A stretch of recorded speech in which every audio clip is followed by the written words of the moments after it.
Flávio. Nós estamos no túnel número 1, é o primeiro túnel do sistema funicular, para quem está subindo a serra.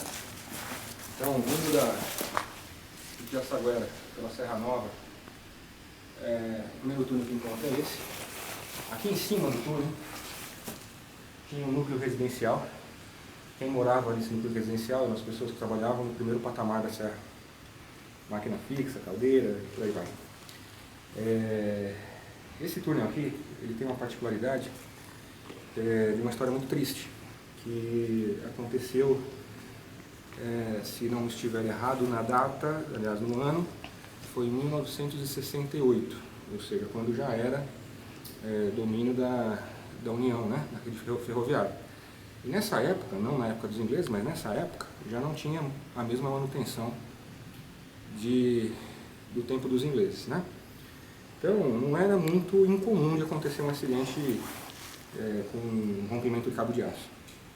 E aqui aconteceu justamente nesse plano inclinado, esse episódio, onde havia um trem subindo a serra.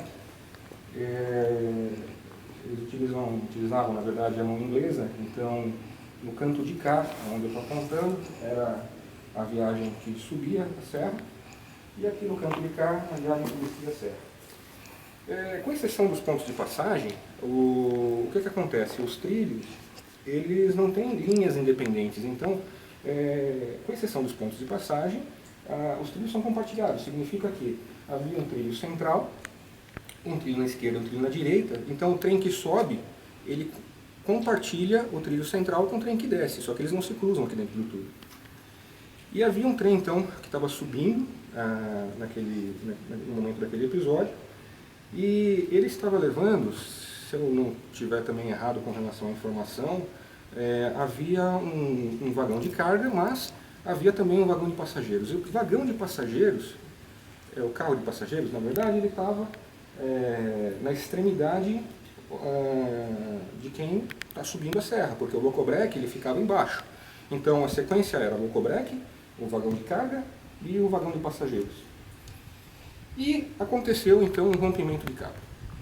Quando aconteceu o rompimento de cabo, tanto o maquinista que estava subindo quanto o maquinista que estava descendo, eles se deram conta do problema.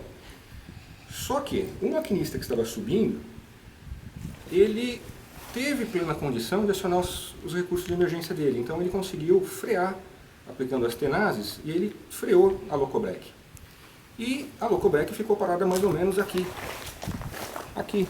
na boca do túnel. Do lado de fora do túnel, mas na boca do túnel.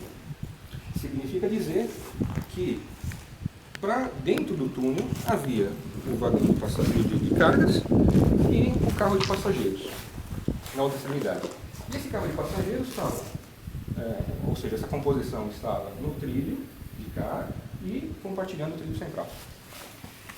Lá em cima tinha um trem, eu falando alto, né? Falo mais. Lá em cima tinha um trem, uma composição que estava descendo a serra, locobreque na direção da descida, e não sei o que estava carregando, se era carro de passageiro, se era carga, não sei dizer, mas aquele locobreque que estava lá em cima não teve a mesma sorte. Então ele não conseguiu aplicar as tenazes e não conseguiu segurar a locobreque. Qual foi o resultado disso? Aqui dentro do túnel, então, estava o carro de passageiros. Como eu falei, no trilho do meio e no trilho da ponta. E veio uma composição desgovernada lá de cima. Essa composição desgovernada foi ganhando velocidade. E quando chegou aqui dentro desse túnel, exatamente dentro desse túnel, essa composição desgovernada, que estava compartilhando o trilho da direita e mais o trilho do centro, ele colidiu com o carro de passageiros. E deve ter sido uma coisa muito rápida, sei lá, segundos, minutos, não sei, que ela chegou e os passageiros não tiveram tempo de tomar alguma reação, né, de entender o que estava acontecendo.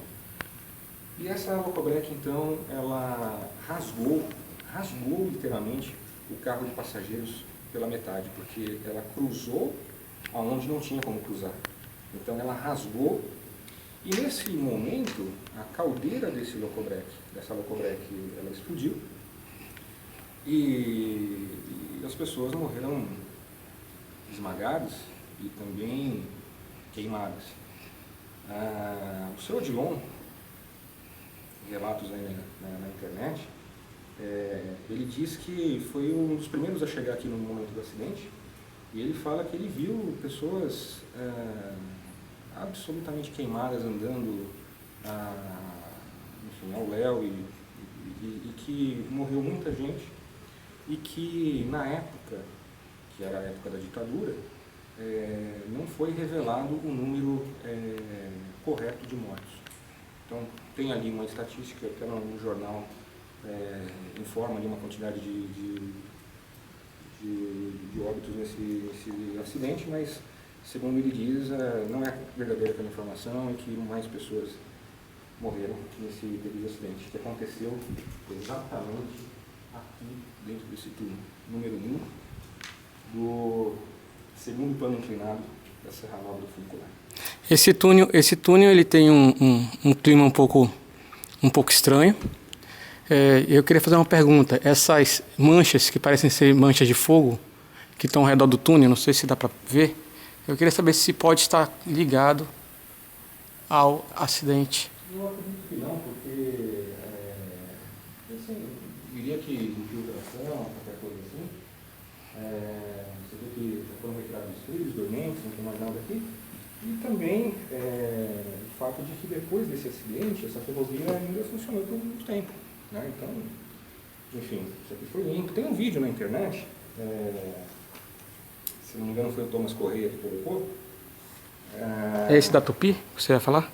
Exato, o vídeo foi uma filmagem da época, né, da TV Tupi, é um vídeo que não tem áudio, mas ele mostra cenas das pessoas aqui retirando os escombros dos trabalhadores, tem lá um maçarico e tal, e mostra claramente a locobreque aqui, que está parada, que foi a locobreque que se salvou, aquela que conseguiu aplicar as tenazes e parar. Agora, aqui dentro do túnel aconteceu um choque. Então, você contava que o vídeo mostrava inclusive as fumaças lá. Não, a fumaça é porque a locobreque é uma máquina a vapor enfim, a caldeira ainda estava, no momento que foi filmado, ela estava ativa. Então, Ou seja, fazia pouco tempo do acidente. Eu imagino que sim, ou que não sei se foi utilizada a locobreque para chegar aqui até o local, eu não saberia te dizer com precisão isso. Mas, sim, estava com a caldeira aquecida. Ok. Realmente é um local bonito, sem dúvida nenhuma, mas tem um clima diferente. Né? Tem um clima estranho aqui. Bom, então é esse aí. Lamento pela alma das pessoas que foram assim. Vamos lá? Ok. Falou. Tchau, tchau.